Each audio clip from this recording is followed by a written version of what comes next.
Cette vidéo est sponsorisée par OneFootball, l'appli numéro 1 sur le foot, l'actu, les résultats, tous les liens sont dans la description. Salut à tous, on se retrouve pour l'épisode numéro 296 de l'After Zap Image. Aujourd'hui, on débute avec des déclarations du côté de l'Olympique Lyonnais avant ce match super important pour l'OL ce soir dans la Ligue des Champions face à Manchester City. Déclaration déjà de Jason Denayer, il nous dit on va essayer d'être bon défensivement, on va faire notre maximum pour limiter l'impact de leurs attaquants, ils ont souvent le ballon, il faudra être bon dans la conservation, très important pour l'Olympique Lyonnais. Voilà, ces phases de conservation de balle, parce qu'on sait que Manchester City aura énormément la possession de balle. Très important aussi les phases de transition pour l'Olympique Lyonnais, très vite se projeter vers l'avant, un petit peu comme ce qu'ils avaient fait au match aller, ce qui leur avait permis de s'imposer du côté de Manchester. Ensuite, on a une déclaration de Bruno Genesio, l'entraîneur. Il nous dit Nabil Fekir, c'est notre capitaine, un des joueurs les plus importants de l'équipe, mais il est indispensable qu'il soit à 100%. On verra en fonction de ses sensations, mais je suis optimiste. Les joueurs aussi ont dit que voilà, il s'était entraîné hier et visiblement Nabil Fekir avait l'air plutôt pas mal physiquement lors de l'entraînement hier, donc on en apprendra certainement un peu plus dans la journée. Après, c'est évident que s'il n'est pas là, ça sera beaucoup plus compliqué pour l'Olympique Lyonnais. Bon, déjà on sait que ça sera un match hyper compliqué pour l'OL de réaliser encore une fois un nouvel exploit face à City. Mais c'est sûr que si Fekir est absent, là, ça sera vraiment presque une mission impossible pour l'Olympique Lyonnais. Après, on l'a vu quand même un petit peu en difficulté physiquement face à Saint-Etienne vendredi. On a une déclaration maintenant de Thomas Tuchel. Il nous dit ce sera une de nos dernières chances de montrer ce dont nous sommes vraiment capables dans ce groupe. On veut montrer que l'on est capable de surmonter le défi qui se dresse sur notre route. Le match du PSG, ce sera demain. Hier, j'avais fait une petite confusion entre le match de l'OL et du PSG. Le PSG jouera demain face à Liverpool. Et match, voilà, comme il l'a dit Thomas Tuchel, le plus important, je pense, depuis le début de l'année pour le Paris Saint-Germain, parce que c'est qui tout double. Il faut absolument prendre des points. Un match nul, bon, ça serait une contre-performance pour le Paris Saint-Germain, mais ça ne voudrait pas dire que le PSG est éliminé. Mais il faut absolument ne pas perdre pour le PSG lors de ce choc face à Liverpool. Et je pense que voilà, ce qu'ils ont montré quand même face au Napoli, surtout sur la première période, il y a des signes positifs. Donc j'espère que le Paris Saint-Germain répondra présent demain. On a une déclaration maintenant de Thiago Silva. Il nous dit un match nul ou une défaite et c'est fini. Et il faut jouer avec le cœur et la tête. Ne pas perdre sa concentration et jouer jusqu'à la fin parce qu'on a 90 minutes pour marquer. Si on ne prend pas de but, c'est possible. Bon, il dit que s'ils perdent ou si un match nul, c'est fini. Bon, s'ils perdent, c'est sûr que c'est proche d'être la fin. Si un match nul ne sera pas fini, ça sera mal engagé. Mais après, comme il l'a dit, Liverpool est une équipe aussi qui a mal voyagé quand même dans ce groupe de Ligue des Champions. 2 déplacements pour les Reds avec tout simplement 2 défaites. 0 but marqué pour Liverpool en déplacement, que ce soit à Belgrade ou à Liverpool. Il faut s'appuyer sur ça pour le Paris Saint-Germain. Mais faut pas leur laisser beaucoup d'espace quand même aux joueurs de Liverpool. Et comme le Paris Saint-Germain a besoin d'attaquer dans ce match, il faudra vraiment avoir des lignes hyper serrées, tout simplement, parce que je pense qu'ils vont beaucoup attaquer les Parisiens et il faut bien évidemment répondre présent aux contre-attaques des joueurs de Liverpool. Ensuite, on a une petite stat concernant le PSG avec 46 buts inscrits. Paris possède la meilleure attaque des 5 grands championnats avec plus de 3,28 buts marqués par match. Il faut qu'il nous le montre, voilà, en Ligue des Champions face à un grand d'Europe, d'être capable de tout simplement concrétiser les occasions qu'ils ont. Ils en ont peut-être pas énormément face à Liverpool, puisque Liverpool est quand même une équipe qui sait aussi globalement défendre. L'apport de Virgil van Dijk est indéniable, donc il faut vraiment concrétiser toutes ces occasions pour le Paris Saint-Germain. Ensuite, on a eu une déclaration du père de Neymar qui a annoncé que son fils allait jouer contre Liverpool. Il a dit voilà, la petite blessure survenue avec la sélection la semaine dernière, c'était rien de grave pour Neymar. Il sera là pour ce match super important demain. Par contre, du côté des journalistes de l'équipe, on a dit que Neymar sera bien évidemment là pour le match, mais est-ce qu'il sera là à 100%? Ça, c'est vraiment un petit point d'interrogation, parce que c'est quand même une blessure qui nécessitait une bonne dizaine de jours de repos, on va dire, pour Neymar. Là, ça fait même pas une semaine, donc est-ce qu'il sera là à 100%?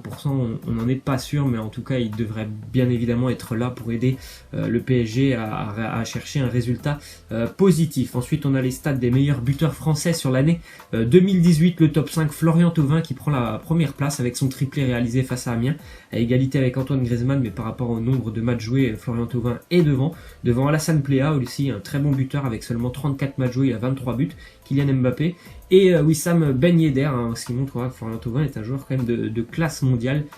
Certes, voilà, on voit souvent que lors des grands matchs, il a du mal à répondre, mais ce qu'il fait avec l'Olympique de Marseille depuis maintenant presque 2 ans dans la régularité, c'est quand même assez incroyable. Ensuite, on a une petite stat du côté de l'Olympique de Marseille, 42 buts en 2018 pour Payet et Thauvin, et si c'était eux les grands attaquants, et c'est vrai, on sait très bien que du côté de Marseille, les buts, ils viennent surtout des joueurs offensifs, mais surtout des joueurs offensifs, mis à part les numéros 9.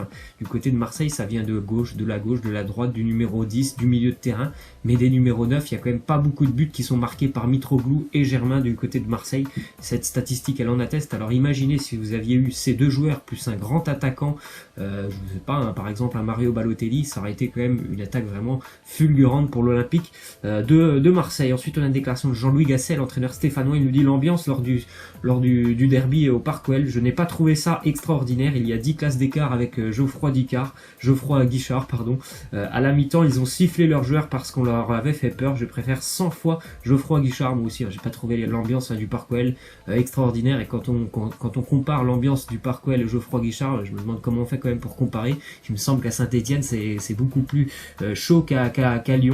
À Lyon, il me semble vraiment qu'il y a que les Bad Guns où il y a un petit peu d'ambiance. À Saint-Etienne, il y a quand même 2 copes distincts des 2 côtés. Et puis même sur ce match, mis à part l'entrée des joueurs avec les tifos, j'ai pas trouvé que l'ambiance a été exceptionnelle du côté de Lyon. Ensuite, on a les affiches de Ligue des Champions ce soir, avec notamment dans le groupe du Bayern Munich, le Bayern qui va recevoir le Benfica. Faudra s'imposer pour le Bayern, puisqu'il y a presque potentiellement une finale à jouer pour eux dans 2 semaines face à l'Ajax Amsterdam. On aura un Lyon-Manchester City, et dans le même temps Hoffenheim qui va recevoir les Ukrainiens du Shakhtar, le CSK va recevoir le Viktoria Pilsen, la Roma, le Real Madrid, un match qui va certainement déterminer l'équipe qui pourra terminer première du groupe. Et dans le groupe de la Juventus, la Juve reçoit Valence, tandis que Manchester reçoit les Young Boys de Berne. Ensuite, on a une déclaration d'Eden Hazard. Il nous dit: si je rêve du Real, c'est vrai. Un transfert cet hiver, non, ce n'est pas possible. Un départ est possible l'été prochain, mais il est aussi possible que je termine ma carrière du côté de Chelsea. Donc voilà, on n'en apprend pas beaucoup plus sur l'avenir d'Eden Hazard. En tout cas, on le sait très bien que voilà, c'est le club qui le fait rêver, c'est le Real Madrid. Après, visiblement, il est quand même très très bien du côté de Chelsea. Et il a dit aussi qu'il appréciait beaucoup ce que Maurizio Sarri avait apporté au Blues cette année. Donc c'est un style de jeu qui lui convient parfaitement. Donc on apprendra certainement plus l'été prochain. Ensuite, on a une déclaration de Ryan Giggs. Il nous dit: tout le monde sait que Mourinho a été un entraîneur accompli au fil des années. Je crois que la stabilité nous a manqué ces dernières années. Il faut le garder. Du côté de Manchester United, je suis pas sûr qu'il fasse l'unanimité. José Mourinho, en tout cas, Ryan Giggs, lui, propose la solution, c'est de le garder, parce que c'est un entraîneur qui a quand même remporté pas mal de titres tout au long de sa carrière. Mais après, je pense que, voilà, que ses méthodes de travail, son style de jeu, c'est pas compatible avec Manchester United. Donc moi je suis pas d'accord. Je pense que José Mourinho devra quitter le club à la fin de l'année s'il n'y a pas une grosse progression dans le jeu. Mais bon, la progression on l'attend quand même depuis plus de 2 ans. Ensuite, on a le classement de Première Ligue où on voit plutôt serré quand même en tête, avec City et Liverpool qui ont seulement 2 points d'écart. Tottenham qui a pris la 3e place en battant Chelsea. Arsenal qui est toujours dans la course. En bas de tableau, Fulham, Huddersfield et Southampton, les 3 derniers, ont 8 points. Burnley a été battu hier par Newcastle, Newcastle qui a bien relevé la tête ces dernières semaines. Ensuite, on a une petite info, une déclaration du chauffeur du bus de Boca Juniors. Il nous dit: j'ai reçu une bouteille de bière dans les côtes quand j'ai reçu le coup.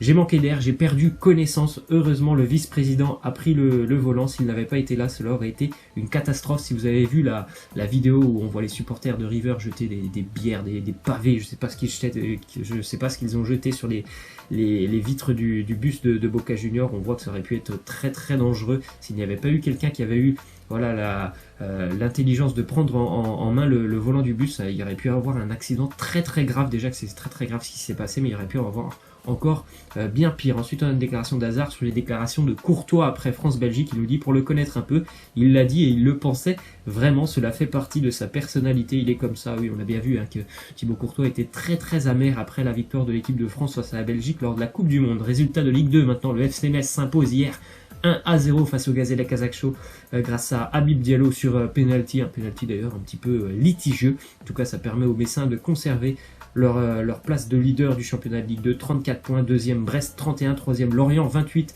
le Racing Club de Lens qui commence un petit peu à être décroché avec 27 points.